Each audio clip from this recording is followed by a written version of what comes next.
लोग ना एक विकल्प के अभाव में पिछले 35 सालों से राजद के डर से भाजपा और भाजपा के डर से राजद को वोट करते थे। नहीं, जहां से प्रत्याशी आप नियुक्त किए जा रहे हैं भावी विधायक, वहां से सचिंद्र प्रसाद सिंह भारतीय जनता पार्टी से आने वाले हैं, वहीं से राजद से हैं मनोज यादव, उनको कैसे टक्कर दे पाइएगा? मेरी लड़ाई यहाँ के भ्रष्टाचार से, हर लेवल पे जो भ्रष्टाचार है मेरी लड़ाई उससे है। आप इतने दिनों तक जंगल राज का समर्थन देते रहे, आप लालू जी को सपोर्ट करते रहे और पलायन होते रहा, तब आपने पलायन के बारे में क्या कदम उठाया? उन दोनों के डर को समाप्त करके हम आए हैं तीसरा विकल्प लेकर के कि किसी से डरने की जरूरत नहीं है, अब की बार जनता का राज। अब हर गांव में वैसे 4 लड़के हैं जो शराब की डिलीवरी कर रहे हैं और यहाँ के प्रशासन को भी पता है, पुलिस को भी पता है, नेता को भी पता है, लेकिन हारी जाए भाड़ में। बिहार में एक ही काम है, मजदूर पैदा करो, ट्रेन में भर भर के दूसरे प्रदेशों में भेजो। ये है कि आदमी रिटायर हो गया, शरीर काम नहीं कर रहा है, दिमाग काम नहीं कर रहा, तब भी चाह रहा है कि कुर्सी पे मैं ही बैठा रहूं। अगर 200 भी आ जाएगा, हमारी सरकार भी बन जाएगी, तब भी जहां जहां पे मैं पदयात्रा नहीं किया वहां पे जाऊंगा, पदयात्रा करूंगा। उसको वोट दीजिए। आपको लगे कि किसी और को देना चाहिए, किसी और को जिताना चाहिए, उनको जिताइए। आपको लगे सुबोध तिवारी को देना चाहिए, सुबोध तिवारी को दीजिए। नमस्कार, आप देख रहे हैं BND न्यूज, मैं हूं अभिषेक दुबे। बिहार विधानसभा का चुनाव 2025 यानी इसी साल है। 2 पार्टी पहले से है और एक पार्टी का और एंट्री हो गया है। जी हां, वो पार्टी कोई और नहीं, जनसुराज है। प्रशांत किशोर की जनसुराज का एंट्री हुआ है और जनसुराज के आने के बाद दोनों पार्टियों में खलबली मची है। हम आज बिहार विधानसभा चुनाव पे कल्याणपुर विधानसभा की भी बात करेंगे, बिहार की भी बात करेंगे। कल्याणपुर विधानसभा से भावी प्रत्याशी हैं सुबोध कुमार तिवारी। जी हां, चुनाव इस मैदान में उतरेंगे जहां पर पहले से 2 पार्टियां चुनावी मैदान में है और एक पार्टी और आई है। सुबोध कुमार तिवारी हैं और भावी विधायक हैं, जनसुराज नेता से और प्रत्याशी है। क्या कहिएगा? सबसे पहले स्वागत है आपका। बहुत बहुत धन्यवाद आपका अभिषेक जी, और आपके दर्शकों को भी बहुत बहुत धन्यवाद देना चाहूंगा।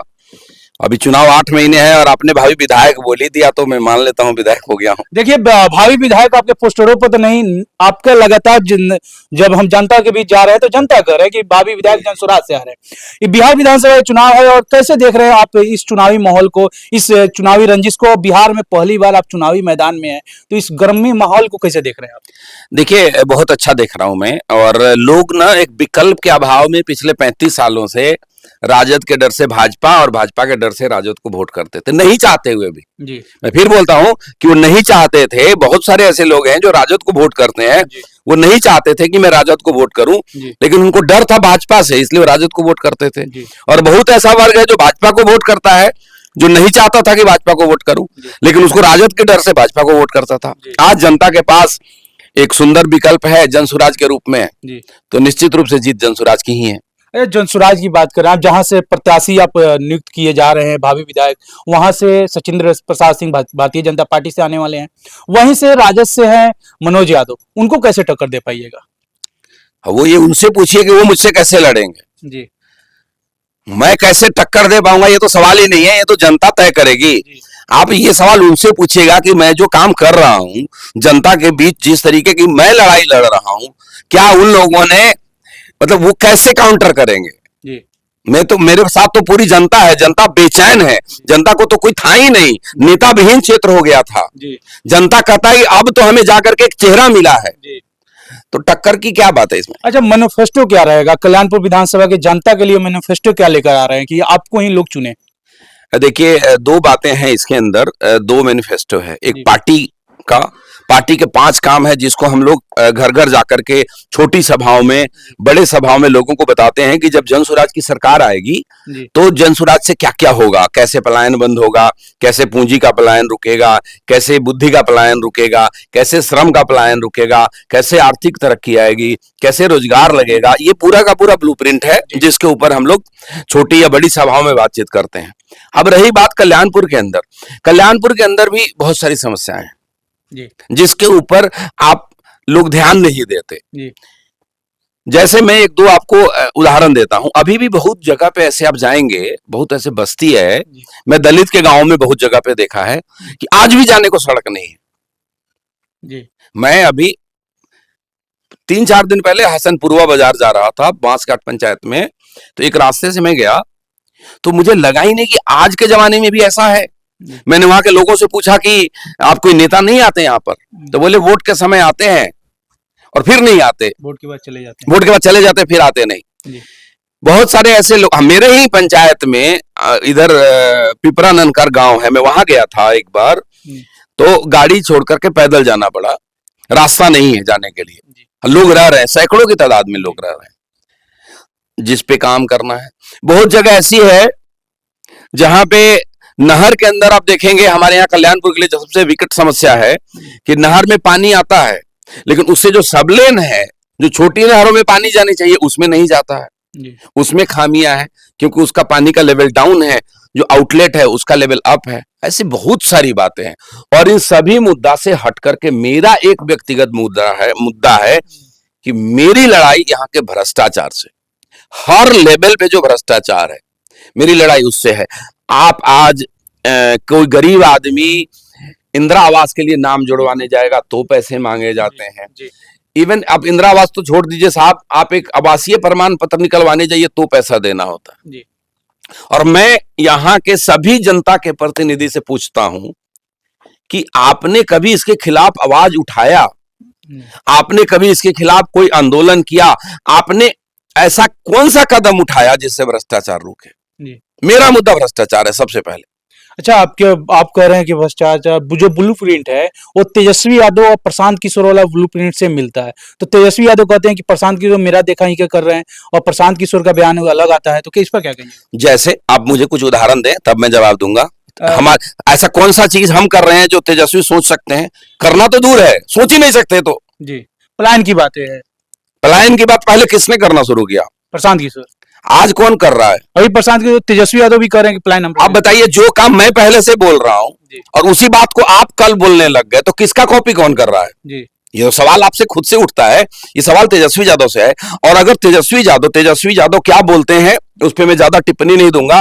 अभी कन्हैया कुमार ने पलायन रोको यात्रा चलाना शुरू किया, कांग्रेस पार्टी के नेता। अब मैं उन लोगों से सवाल करना चाहता हूं कि साहब, आप इतने दिनों तक जंगल राज का समर्थन देते रहे, आप लालू जी को सपोर्ट करते रहे और पलायन होते रहा, तब आपने पलायन के बारे में क्या कदम उठाया? आपके नेता तेजस्वी यादव जी जब डिप्टी सीएम 2 बार बने बिहार में, तब आपने पलायन को रोकने के लिए क्या कदम उठाया? आपके पास ना तो कोई योजना था, ना तो आपके पास कोई समझ थी, और ना तो आप इसके लिए कुछ कर सकते हैं। आज आपको डर हो गया है कि प्रशांत किशोर जी जिन मुद्दे को बात कर रहे हैं, उस मुद्दे के ऊपर तो आज तक किसी दल ने और किसी नेता ने बात ही नहीं किया था। तो भाई साहब, इस मुद्दे को लेकर के क्षेत्र में जाओ, तब कुछ जनता मेरे पास रुकेगा, नहीं तो सारे वोटर प्रशांत किशोर की तरफ चले जाएंगे। इस डर से वो लोग हमारे मुद्दे को उठा रहे हैं। अच्छा, ये हमारा मुद्दा है, उनका मुद्दा नहीं है। अच्छा, कभी आरजेडी कहती है कि प्रशांत किशोर जनसुराज भाजपा का बी टीम है, कभी भारतीय जनता पार्टी कहती है कि आरजेडी का बी टीम है। आप लोग बी टीम किसके हैं? खिसियानी बिल्ली खंबा नोचे, कहावत तो आपने सुनी होगी। दोनों का जमीन खिसक रहा है तो कुछ तो बोलेंगे ही। दोनों को झाड़ू लगा के हम साफ करने वाले हैं पूरी तरीके से। अब क्षेत्र में मेरे साथ चलिए, मैं रोज क्षेत्र में हूं। जनता के अंदर रोष है, जनता परेशान है। मैं भाजपा के वोटरों से जब पूछा, मैं हर सभा में जाकर एक सवाल पूछता हूं कि 2014 में मोदी जी ने हमसे वादा किया था चीनी मिल लगाएंगे, मोतिहारी का चीनी मिल चालू होगा, और चीनी मिल चालू नहीं हुआ। फिर 2019 में आप लोगों ने भाजपा को क्यों वोट दिया? तो लोग जवाब देते हैं कि भाई साहब क्या करते, भाजपा को वोट नहीं देते तो लालू का जंगल राज आ जाता। बात तो बिल्कुल क्लियर है, नहीं चाहते हुए भी भाजपा को वोट दे रहे हैं। और जब मैं मुसलमान भाइयों से पूछता हूं कि भाई साहब आप लोग लालू जी को क्यों वोट देते हैं, क्या दिया आपको? कहते क्या करें, लालू ही हमारी बात करते हैं, अगर उसको नहीं मजबूत रखेंगे तो भाजपा तो हमको जीने नहीं देगा। अब बताइए, जनता ना तो लालू यादव को वोट कर रही है, ना तो भाजपा को वोट कर रही है, एक दूसरे के डर से एक दूसरे को वोट कर रहे हैं। उन दोनों के डर को समाप्त करके हम आए हैं तीसरा विकल्प लेकर के कि किसी से डरने की जरूरत नहीं है। अब की बार जनता का राज, किसी दल का राज नहीं, किसी नेता का सरकार नहीं, जनता की सरकार, जनता का सुंदर राज, और यह है जनसुराज। जी, एक सवाल रहेगा। प्रशांत किशोर कहते हैं कि 15 मिनट में जो बिहार में दारूबंदी है उसे हटा देंगे। क्या दारूबंदी हटाना उचित है? 100% उचित है। डंके के चोट पे मैं बोलता हूं कि उचित है। आप ही बता दीजिए, शराबबंदी से फायदे क्या क्या हुए बिहार को? कुछ नहीं। जब फायदे ही नहीं हुए, सिर्फ घाटा ही घाटा हो रहा है। मुझसे पूछिए घाटा क्या क्या हुआ, तो मैं आपको गिन करके बता दूंगा। पहला घाटा, गरीब लोग जहरीला शराब पीकर मर रहे हैं। दूसरा घाटा, कि अमीर लोग 4 गुना पैसा में खरीद कर पीते हैं, और जिससे कि जितने भी पुलिस महकमे के अधिकारी हैं, जितने भी शराब माफिया हैं, वो मालो माल हो रहे हैं। और सबसे बड़ा घाटा, शराबबंदी तो नहीं रुकी जी बिहार सरकार का 20,000 करोड़ का राजस्व की क्षति है प्रत्येक वर्ष। जी और उससे भी बड़ी बात कि शहरों में आप स्विगी और जोमेटो में देखते होंगे कि यंग बच्चे जी खाना डिलीवरी करने आते हैं। आप हर गांव में वैसे 4 लड़के हैं जो शराब की डिलीवरी कर रहे हैं। जी और यहाँ के प्रशासन को भी पता है, पुलिस को भी पता है, नेता को भी पता है, लेकिन इन सब का जमीर मर चुका है। जी इसको रोकने के लिए कोई कदम नहीं उठा सकते। जी उठाते ही नहीं, ना ये रुक सकता है। कदम उठाते हैं, रिश्वत लेते हैं, मामला को सेटल करते हैं। जी ये रुकने वाला है नहीं, तो क्यों करें? वो 20,000 करोड़ रुपए का एक्स्ट्रा जो रेवेन्यू आएगा, उससे हम गरीब बच्चों को शिक्षित करेंगे, शिक्षा का स्तर बढ़ेगा, बिहार का विकास होगा। जी। अच्छा, एक सवाल रहेगा, तेजस्वी यादव जैसे आपने बता दिया मुख्यमंत्री का तय कर रहे हैं, नीतीश कुमार एनडीए से आएंगे, पर जनसुराज से कौन होंगे मुख्यमंत्री का चेहरा? देखिए, तेजस्वी यादव की जो पार्टी है, राष्ट्रीय जनता दल, जी वो राष्ट्रीय जनता दल एक घर की पार्टी है। जी उनके पास पूरे राष्ट्रीय जनता दल में कोई काबिल आदमी नहीं है, इसलिए उन्होंने अपने महाविद्वान बेटा तेजस्वी यादव को, हमारे नेताजी कहते हैं अब कि हम 9वीं फेल बोलना बंद कर दिए हैं, तो महाविद्वान पुत्र तेजस्वी यादव को नेता बना दिया है। उस पर मैं तो कोई टिप्पणी कर ही नहीं सकता। अब रही बात नीतीश कुमार की, तो नीतीश कुमार फिजिकली टायर्ड और मेंटली रिटायर्ड हो चुके हैं। इसके बहुत सारे उदाहरण हैं। उसके बाद भी कोई विकल्प नहीं है। भाजपा के अंदर इतनी हिम्मत नहीं है कि बोल दे कि भाजपा का कोई नेता मुख्यमंत्री बनेगा। अरे इतने अभी अमित शाह जी आए थे जी, एक शब्द क्यों नहीं बोला कि भाजपा का मुख्यमंत्री बनेगा? है हिम्मत। मोदी जी बड़ी बड़ी बात करते हैं, एक शब्द क्यों नहीं बोलते? क्योंकि मालूम है कि आज बोलूंगा और दिल्ली की सरकार मेरी हिल जाएगी। बिहार से किसी को मतलब नहीं है। वो चाहते हैं कि वो रिटायर्ड, वो फिजिकली और मेंटली रिटायर्ड नीतीश कुमार यहाँ पे गद्दी पे बैठे रहे हो, कुछ एमपी बिहार से मिल जाए, उनका सपोर्ट मिल जाए, मैं दिल्ली के गद्दी पे बैठा रहूं, बिहार और बिहारी जाए भाड़ में।